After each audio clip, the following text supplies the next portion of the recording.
فرماتے ہیں میں اپنی اماں سے مشورہ کرنے آیا، میں نے کہا اماں میرے کچھ ساتھی پیچھے چلے گئے، کچھ شہید ہو گئے، میں جہاد میں اکیلا رہ گیا ہوں، حکم کیا ہے؟ تو اماں کہنے لگی عبداللہ پہلے یہ بتا تو حق پہ ہے کہ نہیں؟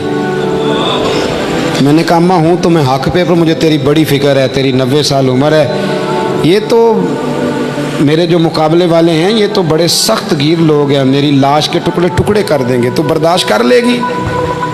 تو حضرت اسماء نے پتہ کیا دلیرانہ جواب دیا تھا کہ بیٹا بکرے کو تکلیف صرف ذبح ہوتے وقت ہوتی ہے، جب اس کی کھال اتارتے ہیں پر اسے کوئی تکلیف نہیں ہوتی، جب اس کے ٹکڑے ٹکڑے کرتے ہیں اسے کوئی تکلیف، تو کہا بیٹا حوصلے کے ساتھ رہنا، صبر کے ساتھ رہنا، اگر تو حق پہ ہے پہلے یہ دیکھ لے، اگر آپ حق پہ ہیں، اگر نہیں تو توبہ کر کے حق پہ آئیں، اور اگر آپ حق پہ ہیں تو پھر آپ یہ ذہن بنا لیں کہ حالات بدلیں گے اور جو آپ کا نظریہ ہے وہ غالب آ کے رہے گا، اگر آپ حق پہ ہیں تو پھر اللہ آپ کو توفیق دے گا، لیکن زندگی میں ان چیزوں سے بچیں۔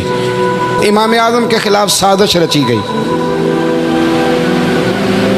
امام صاحب رحمۃ اللہ تعالیٰ علیہ کے پاس ایک بی بی دوڑی، حضور مسئلہ پوچھنا، آپ عورتوں سے ملا نہیں کرتے تھے، میں نے سوال کرنا ہے جی، جلدی جلدی سے اندر آ گئی، عورت جیسے ہی اندر داخل ہوئی باہر شور ہو گیا، امام صاحب کے پاس عورت ہے، اس نے بھی شور کر دیا کہ معاذ اللہ ثم معاذ اللہ، 10 درازی کیا امام اعظم نے۔ لوگ امام صاحب سے کہنے لگے اب پراپوگنڈا ہو گیا، سارے شہر میں بات پھیل گئی، حضور آپ جواب دیں، آپ بھی کو بات کریں۔ فرمانے لگے کیا جواب دوں، بی بی اکیلا تھا، میں اندر آئی ہے، باہر شور ہوا ہے، عورت کہہ رہی ہے میں اکیلا تھا، میں جواب دوں بھی تو میری گواہی کون دے گا، میرے ساتھ کھڑا کون ہوگا، اس وقت کون ہے جو اٹھ کے کہے گا کہ نہیں نہیں ایسی بات کوئی نہیں، یہ تو ماحول تو اور رخ اختیار کر گیا، تو حضور اب کیا کرنا ہے؟ تو آپ فرمانے لگے کرنا کیا ہے، میں کوئی لاوارث ہوں، رب رسول کا ماننے والا ہوں، میں فیصلہ اپنے اللہ پہ چھوڑتا ہوں، وہ بھی تو عدالت ہے نا۔ مصیبت یہ ہے کہ میں اور آپ سارے فیصلے خود کرنا چاہتے ہیں، حالانکہ خود کچھ فیصلے چھوڑ دینے چاہیے، وہی ہو تو بہتر ہے۔ فرمایا اللہ رسول پہ چھوڑتا ہوں، ختم ہو گئی بات، اب میں دلیل دوں گا بھی تو میری سنے گا کون؟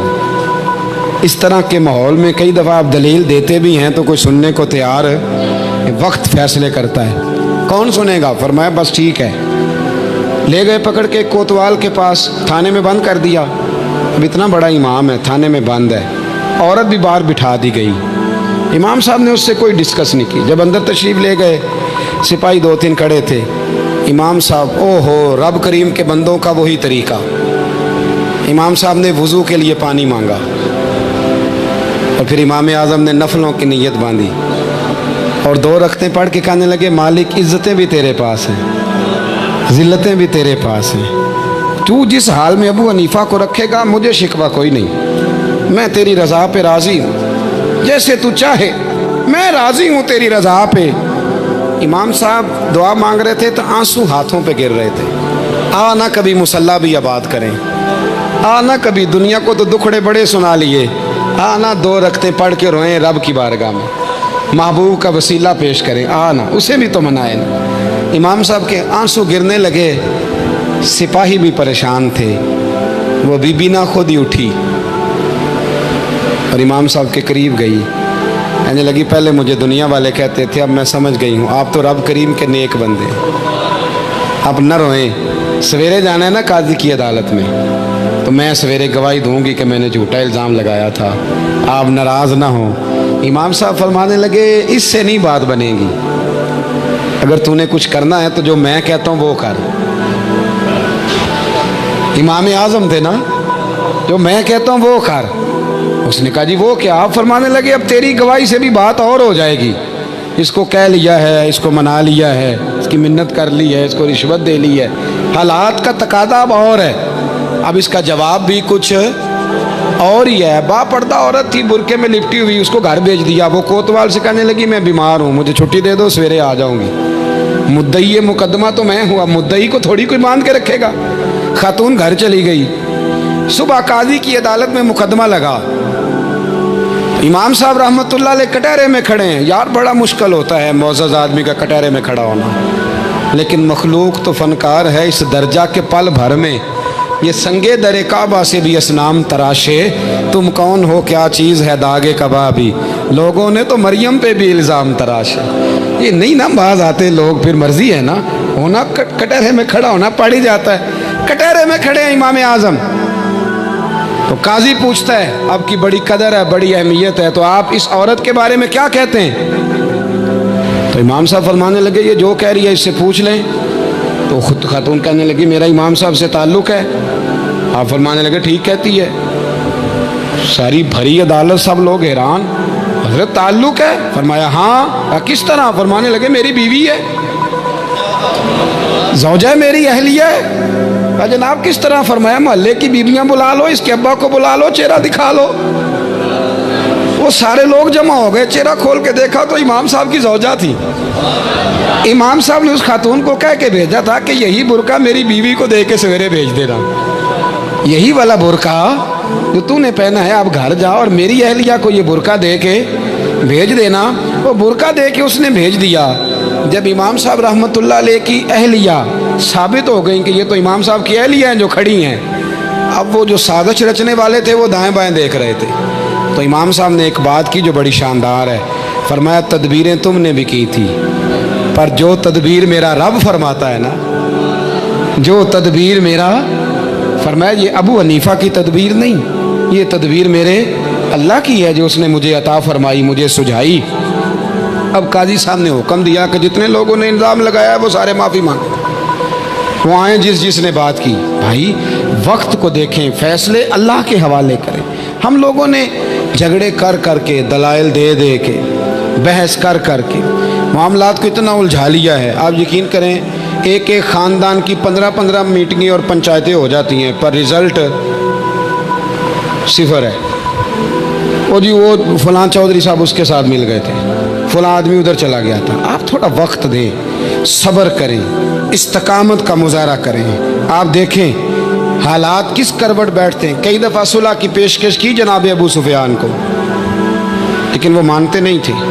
حضرت عباس فرماتے میں نے کئی دفعہ انہیں کہا، حدیبیہ میں بھی میں نے کہا، انہوں نے سخت شرائط کے ساتھ صلح کی، لیکن جب حضور لشکر لے کے گئے نا میدان میں، توجہ ہے میری بات پر، 10,000 کا لشکر گیا تو پھر ابو سفیان خود اٹھ کے حضرت عباس کے گھر گئے، کہنے لگے میں نے تو آج آپ کے بھتیجے کی شان دیکھی ہے۔